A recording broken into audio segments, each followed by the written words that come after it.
अहिल्यानगर अंतर्गत अंगणवाडी मदतनीस पदासाठी इथे भरती होणार आहे. त्या 17हून अधिक पदं या ठिकाणी भरली जाणार आहेत. टोटल 3 रिक्रुटमेंट, टोटल 3 जाहिराती आपल्या हाती लागलेल्या आहे. ती की या ठिकाणी मी एकदम सोप्या पद्धतीने इथे समजून सांगतोय. आणि अर्ज करायची जी काही पद्धत असणार आहे ती ऑफलाईन असणार आहे.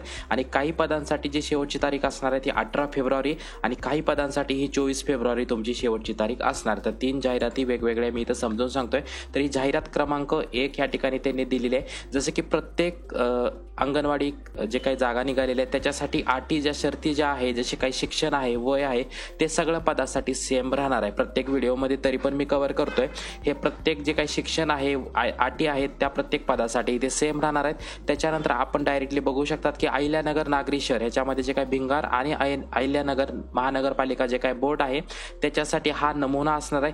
तो की आपल्याला इथे भरून द्यायचा. जसं की आपल्याला इथे फोटो लावायचा आहे, त्याच्यानंतर आपलं नाव, लग्नाअगोदरचं नाव, विवाहानंतरचं नाव इथे लिहायचं, संपूर्ण पत्ता, त्याच्यानंतर धर्म, जात, पोटजात, संवर्ग, अर्ज स्वीकारण्याच्या अंतिम दिनास आलेले वय. म्हणजेच इथे शेवटची तारीख जर तुमची 18 फेब्रुवारी असेल तर तोपर्यंत तुमचं काय वय असतं ते पण इथे तुम्हाला लिहायचं आहे. त्याच्यानंतर इथं आपल्याला होय नाही करायचं. जे काही तुमचं कास्ट आहे त्याच्यामध्ये आपल्याला चेक बॉक्समध्ये इथं टिक करायचं आहे. रहिवासी असाल तर होय करायचं, नसेल तर नो करायचं. इथं विवाहित अविवाहित इथे लिहायचं आहे. हयात असलेल्या अपत्यांची संख्या इथे लिहायची आहे. अशा प्रकारे सगळा फॉर्म इथे फिलअप करायचा. प्रत्येक जिल्ह्यासाठी जो काही अर्जाचा नमुना असतो तो जवळपास सेम असतो. आपल्याला इथे शिक्षण लिहायचं, 12वी झालंय, पदवी झालेला आहे, त्यानंतर तुम्ही पदव्युत्तर, डीएड झाले, बीएड झाले, MSc झाले, सगळी इन्फॉर्मेशन लिहायच्या. म्हणजे जे काही शाळेचं नाव, कॉलेजचं नाव लिहायचं, किती गुण पडलेत, किती पर्सेंटेज मिळालेत आणि कोणत्या वर्षी तुम्ही ते शिक्षण घेतलेलं आहे ते सगळे या ठिकाणी तुम्हाला लिहायचं आहे. कागदपत्र जे काही जोडायचे असेल तर या ठिकाणी जे काही कागदपत्र तुम्ही जोडणार आहात तर होयच्या खाली या ठिकाणी चेक बॉक्समध्ये आपल्याला इथं टिक करायचं. जसं की इथे फोटो लावला आहे तर होय करायचं आहे. त्यानंतर रहिवासी पुरावा म्हणजे डोमिसाईल सर्टिफिकेट जोडले, होय करायचं. जे काही कागदपत्र तुम्ही फॉर्म सोबत जोडणार आहात त्याला होय करायचं. जे कागदपत्र तुमच्याकडे नाहीये त्याला इथे नाही करायचं. ओके, तर ही झाली रिक्रुटमेंट 1 दिलेली आहे. आता सोबतच इथे विधवा असाल तर त्याच्यासाठी इथे हा स्वयंघोषणापत्र दिलेलं आहे. त्याच्यानंतर लहान कुटुंबाचं प्रमाणपत्र ते इथं दिलेलं आहे आणि स्वयंघोषणापत्र इथे दिले. ज्यांना ऍप्लिकेबल आहे त्यांनी सगळे कागदपत्र इथे जोडून आपल्याला हा फॉर्म इथे फिलअप करायचा. ही झाली ऍडव्हर्टिजमेंट 1. आणि ऍडव्हर्टिजमेंट 2 साठी शिक्षण सेम राहील. शैक्षणिक पात्रता झालं, वयाची अट झालं, सगळ्या रिक्रुटमेंटसाठी, सगळ्या जिल्ह्यांच्या अंगणवाडी भरतीसाठी सगळं शिक्षण या ठिकाणी सेम राहणार आहे.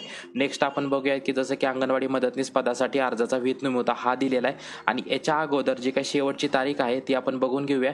जसं की ऍडव्हर्टिजमेंट 2 उघडलेली आहे. शेवटची तारीख असणार आहे तुमची 24 फेब्रुवारी 2025. ओके, आणि ठराविक जे काही गावं आहेत ते ह्याच्यामध्ये त्यांनी दिलेले नाही आहेत, परंतु इथे जे काही ग्रामपंचायत जसं की श्रीरामपूर नगरपालिका नगर ग्रामपंचायत हे इथं त्यांनी दिलेलं आहे. ओके, त्याच्यानंतर आपण अर्जाचा नमुना बघूया. जसं की मी मगाशी सांगितलं तोच सेम अर्जाचा नमुना ह्या ठिकाणी त्यांनी दिलेला आहे. ओके, हा सगळा आपल्याला अर्जाचा नमुना व्यवस्थित भरायचा आहे. आता आपण गावं बघून घेऊया. जसं की कोपरगाव नगर परिषद, याच्यासाठी हनुमान नगर आणि लिंबारा मैदान हे 2 अंगणवाडी असणार आहेत केंद्र. त्याच्यासाठी 2 जागा निघालेल्या आहेत. पारनेर ग्रामपंचायतीसाठी 2, त्याच्यात श्रीरामपूर नगर परिषदेसाठी 2 जागा असणार आहेत. अशा या ठिकाणी टोटल 6 जागा भरल्या जाणार. तर 6 जागांसाठी टोटल शेवटची तारीख असणार आहे तुमची 24 फेब्रुवारी.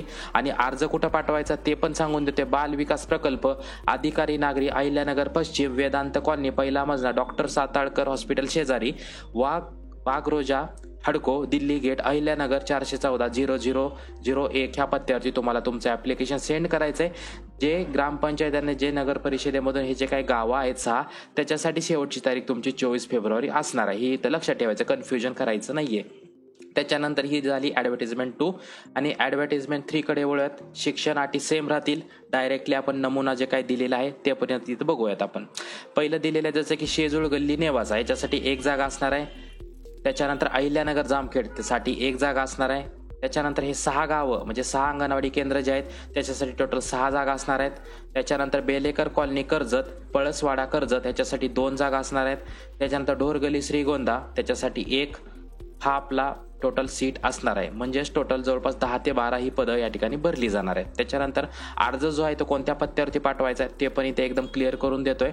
बाल विकास प्रकल्प अधिकारी नागरी, अहिल्यानगर पूर्व, नागुल बिल्डिंग, पहिला मजला, डॉक्टर घोरपडे हॉस्पिटल जवळ, दिल्ली गेट, अहिल्यानगर 414-301 ह्या पत्त्यावरती तुम्हाला सेंड करायचं आहे. शेवटची तारीख असणार आहे तुमची 18 फेब्रुवारी पर्यंत तुम्ही ॲप्लिकेशन सेंड करू शकता. तर 5 वाजेपर्यंत ते ऑफिस ओपन असेल तर 5 वाजेपर्यंत तुम्ही स्वतः जाऊन ऑफिसला अर्ज देऊ शकतात किंवा त्या ठिकाणी कुरिअर सुद्धा करू शकतात. ह्या पदासाठी 18 फेब्रुवारी शेवटची तारीख असणार आहे.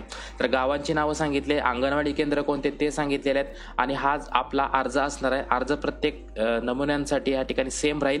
तुमचा इथे फोटो लावायचा आहे, तुमचं नाव, त्याच्यानंतर सही कोण करणार आहे त्याचं नाव, त्याच्यानंतर नगरपालिका मी वरती सांगितली तुमची नगरपालिका नगरपंचायत कोणत्या क्षेत्रामध्ये येतं ते इथं लिहायचं आहे. विवाहापूर्वीचं नाव, विवाहानंतरचं नाव लिहायचं आहे, संपूर्ण पत्ता, मोबाईल क्रमांक, जन्मतारीख आणि 18 फेब्रुवारीपर्यंत ही रिक्रुटमेंट असणार आहे. म्हणजे शेवटची तारीख 18 फेब्रुवारी 2025 असणार आहे. तोपर्यंत तुमचं वय कॅल्क्युलेट करावं लागतं. आता हे कसं कॅल्क्युलेट करायचं तर डेट ऑफ बर्थ कॅल्क्युलेटरच्या सहाय्यानं तुमचं वय हे कॅल्क्युलेट केलं जातं. तर 18 फेब्रुवारी 2025 पर्यंत तुमचं वय हे कॅल्क्युलेट केलं जातं. किती वर्ष, किती महिने, किती दिवस हे तुम्हाला कॅल्क्युलेट करून द्यावं लागतं. धर्म कोणता आहे, जात, संवर्ग, मागासवर्गीय असाल तर होय करायचं, नसेल तर नो करायचं आहे. स्थानिक उमेदवार असाल तर येस करायचं, नसेल तर या ठिकाणी नो करायचं. विवाहित, अविवाहित, किती अपत्य आहे ते इथे लिहायचं आहे. शिक्षणाच्या बाबतीमध्ये 10वी 12वी बघू शकतात की प्रत्येक रिक्रुटमेंटमध्ये कुठं 12वी लिहिलं आहे, कुठं 10वी लिहिलं आहे. जिथे 10वी लिहिलं आहे तिथं 10वीची इन्फॉर्मेशन तुम्हाला इथे लिहायची आहे. 12वी, ग्रॅज्युएशन केले, पोस्ट ग्रॅज्युएशन केले, DED केले, BEd केले, MSIT केलेले आहे, सगळी रिलेव्हंट इन्फॉर्मेशन इथे लिहायची आहे. जे काही कागदपत्र आपण फॉर्म सोबत जोडणार आहात त्याचं इथं आपल्याला सिलेक्शन इथे करावं लागतं. आता स्वहस्ताक्षरातील फोटो म्हणजे फोटोवरती पण साईन केलेले आहे. या ठिकाणी होय करायचं आहे. त्याच्यानंतर रहिवासी प्रमाणपत्र, 10वीची मार्कशीट, 12वीची मार्कशीट, पदवीचे गुणपत्रक, पदव्युत्तरचे गुणपत्रक, त्याच्यात DEd झाले, BEd झाले त्याच्या प्रमाणपत्र, MSIT, त्याच्यानंतर वयाचा पुरावामध्ये 10वीचं सर्टिफिकेट देऊ शकता. जन्म दाखला झालं, नगर महानगरपालिकाचा त्यांचा जन्माचा दाखला देऊ शकतात. त्याच्यानंतर इथे विधवा असाल तर विधवा असल्यानंतर आपल्याला पतीचं प्रमाणपत्र जोडावं लागतं, विवाहाचा दाखला, पतीचं मृत्यू प्रमाणपत्र, सगळे कागदपत्र इथे आपल्याला जोडावं लागतात. लहान कुटुंब प्रतिज्ञापत्र सुद्धा द्यायचं आहे, जे की मी मगाशी प्रोफॉर्मामध्ये तुम्हाला सांगितलेलं आहे. ठिकाण लिहायचं आहे, तारीख लिहायची ज्या दिवशी तुम्ही ॲप्लिकेशन करताय, सही करायची आहे आणि उमेदवाराचं नाव इथे लिहायचं आहे. बघू शकतात की इथं लहान कुटुंबाचं प्रतिज्ञापत्र हे दिलेलं आहे, हा भरायचा आहे. त्याच्यावर स्वयंघोषणापत्र हे दिलेलं आहे. त्याच्यानंतर विधवा असाल तर त्याच्यासाठी सेल्फ डिक्लेरेशन लेटर दिलेलं आहे. सगळी इन्फॉर्मेशन त्या PDF मध्ये दिलेलं आहे, ते प्रिंट करायचं आहे. जे काय तुम्हाला ॲप्लिकेबल आहे ते सगळे प्रोफॉर्मा इथे जोडून या ठिकाणी तुम्हाला द्यायचं आहे. तर ही 3 पेजची रिक्रुटमेंट एकदम मी छान पद्धतीने इथे समजून सांगितलेलं आहे. कोणतीही अडचण येते तुम्ही कमेंट बॉक्समध्ये विचारू शकता. 17हून अधिक पदांसाठी इथं भरती निघालेली, काही पदांसाठी 18 फेब्रुवारी शेवटची तारीख असणार आहे आणि काही पदांसाठी 24 फेब्रुवारी तुमची शेवटची तारीख असणार आहे. महत्त्वपूर्ण व्हिडिओ हा तुम्हाला होता. फ्रेंड्स, फॅमिली सर्कलला शेअर करा आणि अशाच महत्त्वपूर्ण अपडेटसाठी चॅनलशी कनेक्टेड राहायचं आहे. जय हिंद, जय महाराष्ट्र.